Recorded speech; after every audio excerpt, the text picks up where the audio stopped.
현대를 살아가는 사람에게 삶의 자생력이 얼마나 있느냐고 물으신다면은 거의 제로에 가까울 정도로 없다고 대답할 사람들이 너무나도 많을 것입니다.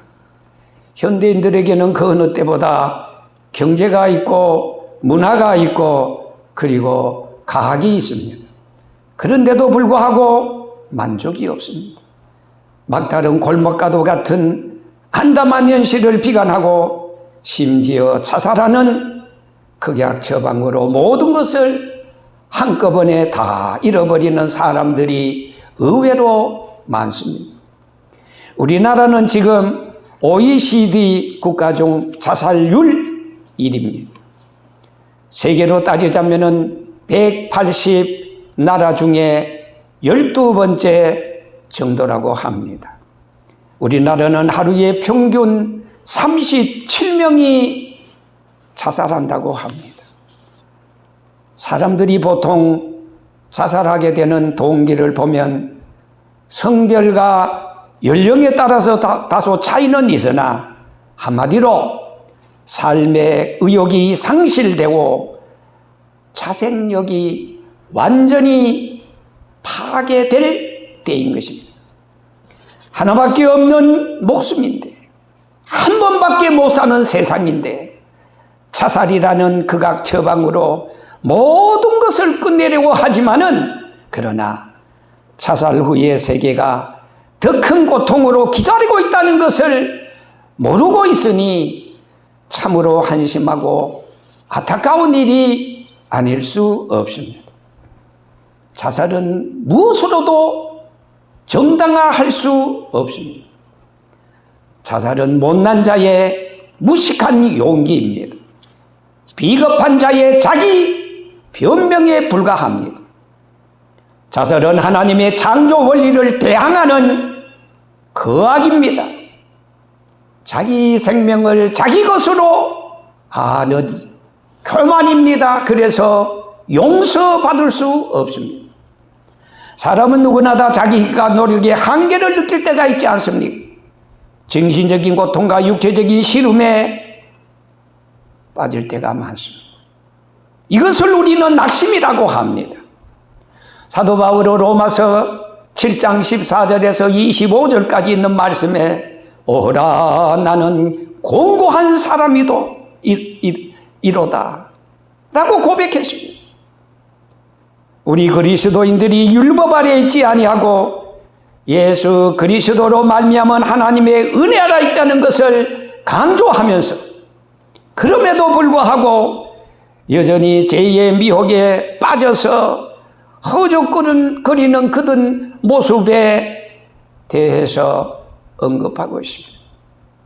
낙심과 절망은 비슷한 말이면서도 절망은 낙심보다 더 강한 의미를 가지고 있습니다. 이를테면 절망의 반대어를 영어에서는 hope라고 말합니다. 그러나 이 hope보다가 더 소생한다, 행복하다, 회복한다, 기운을 차린다라는 리바이벌, 더 좋은 단어를 우리는 생각하게 됩니다. 여러분, 오늘의 말씀의 제목은 엘리야의 소생, 엘리야의 리바이벌입니다. 그가 어떤 상황에서 이세벨의 독살러린 칼날을 피해 도망가다가 로뎀 나무 아래 털썩 주저앉아 하나님 이만하면 됐습니다라고 죽기를 각오하고 절망 중에 있을 때 여호와 하나님께서 그에게 나타나 주셨습니다. 그때 하나님께서 엘리야에게 천사를 보내주지 않았습니까? 숯불에 구운 떡과 한 병의 물을 준비해 놓지 않았습니까? 그는 절망과 낙심 중에 하나님께서 보내주신 천사를 통해서 리바이벌 소생 기운을 차리고 다시 소생하여 남은 중차대한 사명을 그는 감당하게 되었습니다. 엘리야라는 그 말은 여호와는 하나님이시다라는 의미가 있습니다. 아왕 다시 엘리야는 북쪽 이스라엘의 최대의 선지자였습니다. 그는 선지자로서 소명을 받고 이스라엘 아왕 시대 우상 종교와 거짓에 항거하여 목숨 내걸고 백성들에게 하나님의 말씀을 증거했습니다. 아왕의 왕후 이세벨은 시돈 왕 엣바알의 딸로서 아왕에게 시집 올 때 바알이란 친정 귀신을 모시고 왔습니다. 아주 강조하기가 이루 말할 수가 없습니다. 이세벨이라는 여자는 무지 막지합니다. 우리나라 속담에 암딸기 울면 집안이 망한다는 말이 있습니다. 이 말은 가정에 있어서 여자를 천하게 보는 비하된 말이 아닙니다. 오히려 여자의 역할을 더욱더 강조하는 말입니다.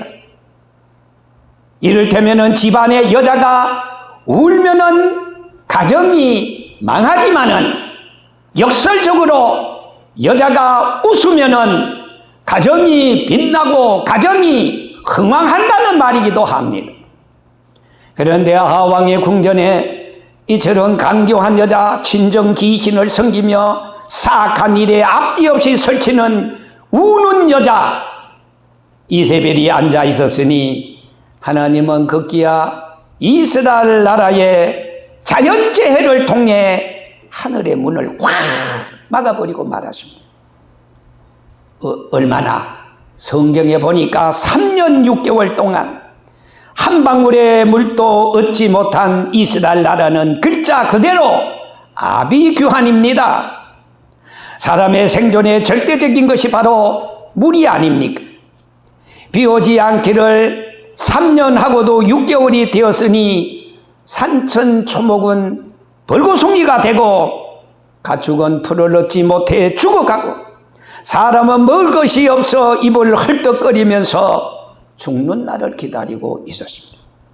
사정이 이런데도 아하왕과 이세벨은 도탄 속에 빠진 백성을 눈앞에 놓고도 하나님 섬기는 엘리야 선지자 탓이라고 도무지 이세벨이 치맛바람 정치를 하고 친정 귀신 바알을 섬긴 원인을 애써 감추려고 했습니다. 예나 지금이나 악인은 언제나 적반하장입니다. 요즘은 내로남불입니다. 사악한 이세벨은 아왕을 꼬들겨서 저 엘리야와 그리고 그의 졸개들을 잡아서 바알신으로 하여금 숨막히는 전국과 극심한 가물을 해결하겠다고 전국에 수배령을 내렸던 것입니다. 엘리야 사안을 통해서 막힌 전국을 하나님의 방법으로 뚫겠다고 아왕의 사한을 만나 단판을 짓겠다고 내가 죽으면 죽으리라 일사각오로 자신의 목숨을 흠거이 주의 제단에 바칠 각오로 그는 하나님 앞에 엎드려져서 기도했습니다. 아왕의 아브라함의 하나님, 이삭의 하나님, 야곱의 하나님, 그리고 나의 하나님, 내가 참으로 주의 선지자 된 것과 만군의 여호와 하나님이 이스라엘의 하나님이 되신 것을 오늘날 저 무리들로 하여금 이세벨로 하여금 바알을 섬기는 저들로 하여금 깨닫게 하시옵소서, 알게 하시옵소서. 하나님, 우리가 이 두 사이에서 언제까지나 머무적 하겠습니까? 내가 섬기는 만군의 여호와 하나님의 탓으로 이 땅에 비오지 않았는지 아니면은 아왕과 이세벨의 섬기는 바알 때문인지 갈멜산 꼭대기에 제단을 쌓고 불로 응답하시는 신이 참신인 것을 판단하게 하시옵소서. 간절히 간절히 선지자 엘리야는 기도했습니다. 각자의 사한끼리 날짜를 조정하고 대회를 열자고 사한들을 통해서 전달을 주고받았습니다.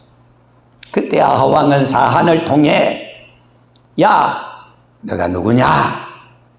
여전히 이스라엘을 괴롭히는 자여? 너 같으면 어서 오라 하면서 도도히 자신만만하게 큰 소리를 쳤습니다. 그때 엘리야도 전지전능하신 하나님의 힘을 의지하여 담대히 외쳤습니다. 아하왕이여, 참으로 불행한 일입니다. 언제까지나 하나님과 바알 사이에서 머무적거리겠습니까? 그러므로 애매한 백성들만 참담한 기근과 고통 속에 빠져들어서 아우성을 치게 만들겠습니까? 갈멜산 꼭대기에 제단을 쌓고 송아지로 각을 떼서 어느 신이 참신인지 불로 재물을 홀라닥 태우는 응답할 수 있는 신이 참신인 것을 알게 하시옵소서. 그리고 그 불로 응답하시는 신이 이스라엘의 참 하나님을 알게 하시어서 이스라엘 모든 민족이 바알신을 배척하고 만군의 여호와 하나님을 섬기는 나라가 되게 하여 주시옵소서. 이것이 소위 갈멜산 대회 신대결이었습니다. 바알 선지 850명과 여호와 하나님 선지자 엘리야 한 사람이었습니다. 850대 1입니다. 오전부터 종오까지 850명은 목이 터져라고 바알이여 바알이여 바알이여 불로 제물을 태워주셔서 불렀으나 여러분, 바알의 제단에는 불은 고사하고 연기조차 피어나지 않았습니다. 이제 엘리야 차례가 되었습니다. 엘리야는 숫자적으로 외로웠습니다. 그러나 창과 진리는 숫자에 있는 것이 아니지 않습니까? 엘리야 선지자가 무릎을 꿇고 두 손을 높이 들고 하늘을 우러러 부르짖어 기도합니다. 아브라함 하나님, 이삭의 하나님, 야곱의 하나님, 그리고 나의 하나님, 오늘 내가 섬기는 하나님이 참 하나님 되신가? 이스라엘 백성에게 복 주시는 참 하나님 되신 것을 저기 저 무리들로 하여금 알게 해 주시옵소서. 이렇게 기도합니다. 그때였습니다. 엘리야 선지자 제단에는 불이 내려왔습니다. 모든 재물을 홀라닥 태워버리고 말았습니다. 불 없는 바알의 제단과 불 있는 엘리야의 제단은 창과 거짓이 단순간에 결판나는 순간이었습니다. 왕과 바알 선지자 850명은 순간 혼비백산했습니다. 엘리야는 왕에게 말했습니다. 850 거짓 선지자들 그대로 두고는 여전히 굳게 닫힌 하늘문을 열 수 없다고, 저 850 거짓 선지자를 처분해달라고 허락을 받은 후에 850 그 거짓 선지자를 다 갈멜산에서 얼마 떨어지지 않는 기송강가로 데려다가 다 물속에 수장해버리고 말았습니다. 그리고 엘리야 불로 응답받았던 갈멜산 꼭대기에 엘리야는 다시 무릎을 꿇고 하나님 앞에 기도합니다. 다 바알의 거짓 신을 처분했기 때문에 하나님, 이제는 하늘문을 열어주시옵소서. 이제는 비를 주시옵소서. 이제는 만군의 여호와 하나님이 이스라엘의 참 하나님 되심을 보여주시옵소서. 이렇게 기도했습니다. 하나님은 청천 하늘에 바람을 일으켜 구름을 몰아주었습니다. 시커먼 하늘에 천둥 번개가 장대비 같은 것이 막 쏟아집니다. 타들어갔던 이스라엘 천지에 물이 고이고 산천 초목이 춤을 춥니다. 탐으로 메마른 땅에 하나님은 단비를 내려주셨습니다. 사망이 생명으로 바뀌는 순간 이스라엘 백성들은 그 광경을 직접 보고 좋아서 춤을 춥니다. 이런 하나님의 기적 같은 일이 일어나고 엘리야 선지자에게는 호사다마와 같은 일이 생겼습니다. 거짓 선지자 850명이 기손 강가에 수장당하고 엘리야의 하나님이 이스라엘의 하나님이라고 하나님을 선호하고 연호하는 백성들이 구름대처럼 모여들어 여호와를 높이기 시작합니다. 그 광경을 이세벨은 차마 눈두고 볼 수 없었습니다. 자신의 목숨을 찾아 추격해오는 부엘세바에 그대로 엘리야는 있을 수 없었습니다. 그는 걸어서 하루 길 때는 한박한 강약길에 접어들었습니다. 해는 떨어졌습니다. 홍해에서 불어오는 열사의 바람은 그칠 줄 모릅니다. 옆을 보니 별로 큰 나무 같지 않는, 그래서 낮에는 더위를 밤에는 바람을 막아주는 것 같은 로뎀나무 한 그루를 쳐다보게 되었습니다. 그는 잠시 나무 밑으로 다가가서 피곤한 몸을 나무에 기댔습니다. 엘리야는 그 자리에서 그만 깜빡 잠이 들었습니다. 이세벨을 피하여 도망가는 신세가 되었던 엘리야. 자, 시편서 84편 14절에 보면은 주여 주의 제단에서 참새도 제집을 얻고 제비도 새끼들 보금자리를 얻었나이다 라는 그 말씀이 그날따라 뼛속같이 엘리야의 가슴에 스며듭니다. 예수님도 공생에 3년 동안 계시면서 얼마나 분주다산했으면 산에 여호굴이 있고 나는 새도 치리것만 인자는 머리 둘 곳이 없다고 하지 않았습니까? 우리 인생의 여정에는 강야의 찬바람이 사방에서 휘몰아 쳐올 때가 있습니다. 이세벨 같은 사악한 세력이 생명을 위협하고 두려움과 외로움으로 고통의 하얀 밤을 지새우며 절망과 낙심 속에 나는 왜 하면서 하얀 밤을 지새면서 괴로워서 울 때가 많습니다. 강야의 찬바람이 쉬지 않고 불어옵니다. 실직의 바람, 실패의 바람, 질병의 바람이 불어옵니다. 그러나 다윗은 시편 23편 4절에 있는 말씀과 같이 내가 사망의 음침한 골짜기로 다닐지라도 해를 두려워하지 않을 것은 여전히 주께서 나와 함께 하심이라고 말씀했습니다.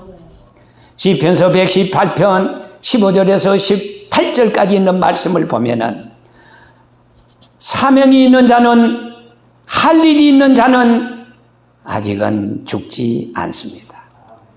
다윗은 여호와여 내가 죽지 않고 살아서 주의 이름을 선포하리라고 고백하며 기도하지 않았습니까? 엘리야에게 리바이벌은, 소생은 nim시의 아들 예후에게 기름을 부어 이스라엘의 왕이 되게 했습니다.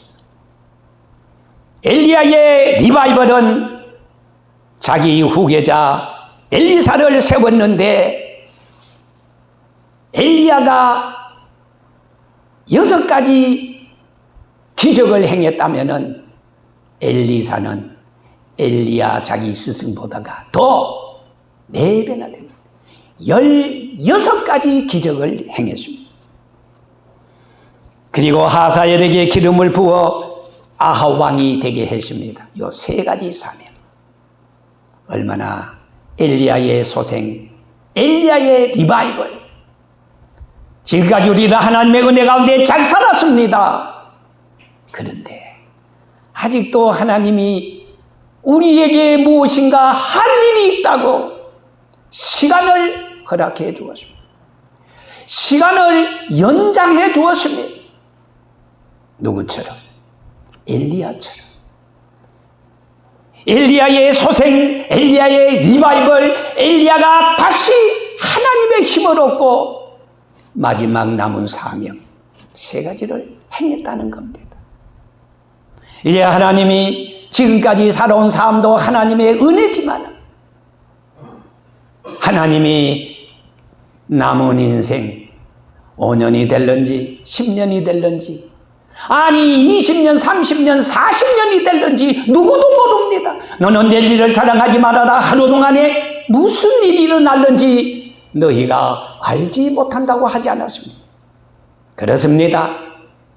하루를 살아도 1000년을 사는 것보다 정말로 남은 인생 1시간 1시간 1년 2년 10년 20년이 우리에게는 절박한 시간으로 알고 하늘나라의 영생의 보험들은 하늘나라에 위로받고 칭찬받고 상급받고 면류관 받을 수 있는 이 마지막 좋은 기회를 주의 이름으로 충성하고 선용해서 주님으로부터 크게 칭찬받는 저와 여러분들이 되시기를 주의 이름으로 축원합니다.